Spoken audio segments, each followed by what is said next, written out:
सप्तम वर्ग के वीडियो वर्ग में सभी छात्राओं का आज स्वागत है।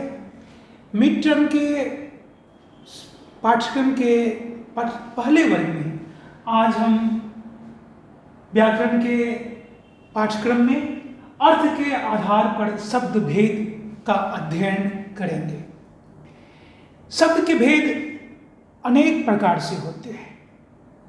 रचना के आधार पर, व्युत्पत्ति के आधार पर।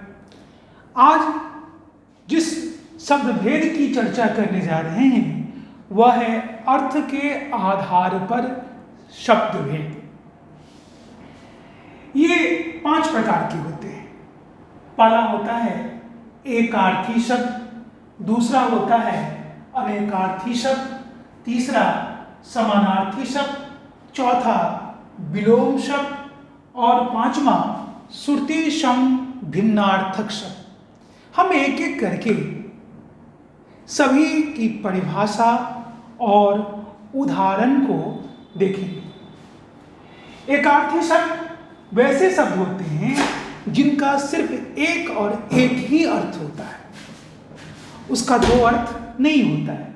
जैसे घर, पुस्तक, हिंदी आदि।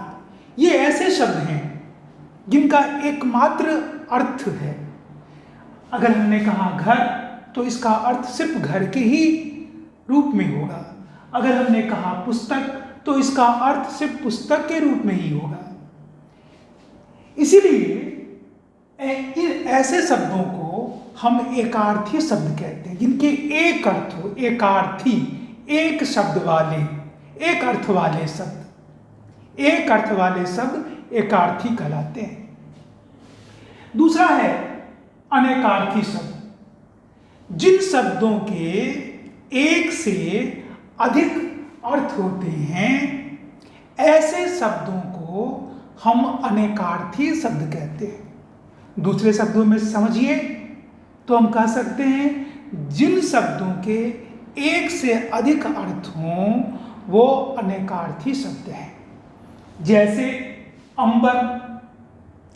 अंबर का अर्थ आकाश भी होता है और वस्त्र भी होता है। वाक्य के आधार पर हम इसका प्रयोग करते हैं। कभी वस्त्र के लिए करते हैं, कभी आकाश के लिए करते हैं। उसी प्रकार से कनक। कनक का एक अर्थ सोना भी है, दूसरा अर्थ धतूरा भी है। और गेहूं के लिए भी हम कनक शब्द का प्रयोग करते हैं। तो यहाँ पर हम देखते हैं बच्चों कि अनेकार्थी शब्दों के अनेक अर्थ होते हैं और उन्हें हम वाक्य के आधार पर उसका प्रयोग करते हैं। किस वाक्य में किस अर्थ में उसका प्रयोग करना है उस आधार पर हम उसका प्रयोग करते हैं।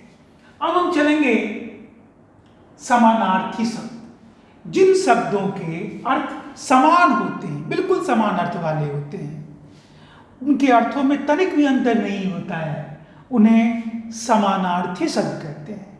उदाहरण के लिए पानी। पानी का यहाँ मैंने 3 समानार्थी शब्द लिखा है।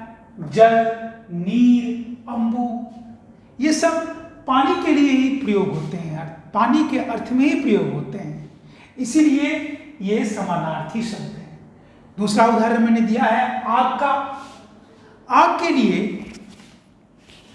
लिए भी यहाँ आप देखेंगे कि पावक, अग्नि, अनल, ये 3 शब्दों का हमने प्रयोग किया है।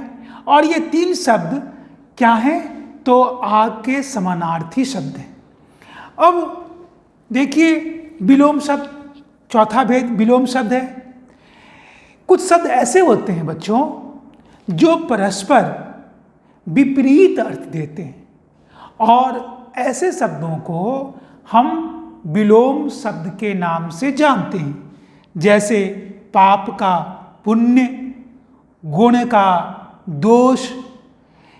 तो यहाँ आप देखते हैं कि ये परस्पर विपरीत अर्थ दे रहे हैं और इसीलिए ये विलोम शब्द कहलाते हैं।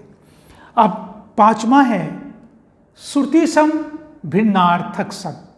श्रुति सम भिन्नार्थक शब्द का शाब्दिक अर्थ होता है जो सुनने में समान लगते हैं किंतु अर्थ उनके भिन्न होते हैं।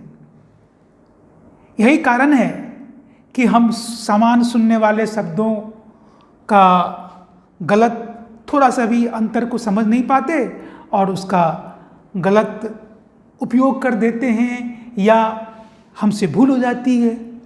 तो इसकी परिभाषा अगर हम देना चाहें तो ऐसे दे सकते हैं कि जो शब्द सुनने में एक जैसे लगते हैं किंतु उनके अर्थ भिन्न होते हैं उन्हें श्रुति सम भिन्नार्थक शब्द कहते हैं। जैसे आदि, आदि में दीर्घिकार है, दीर्घ ई की मात्रा है। जब दीर्घ ई की मात्रा होगी आदि में तो अभ्यस्त, किंतु जब हर्ष ई की मात्रा होगी तो इसका अर्थ होगा और। दूसरा उदाहरण लीजिए, अंश। अंश जब तालब स होगा तो भाग, अंश जब दंत स होगा तो कंधा। इस तरह से बच्चों आपने देख लिया कि अर्थ के आधार पर शब्द के कितने भेद होते हैं, उनकी परिभाषा, उनका उदाहरण आपने भली भांति जान लिया। मैं समझता हूँ कि आप इसे अच्छी तरह समझ गए होंगे। अगले वर्ग में हम पुनः मिलेंगे, तब तक के लिए आपसे विदा लेते हैं। आप स्वस्थ रहिए, मुस्कुराते रहिए। धन्यवाद।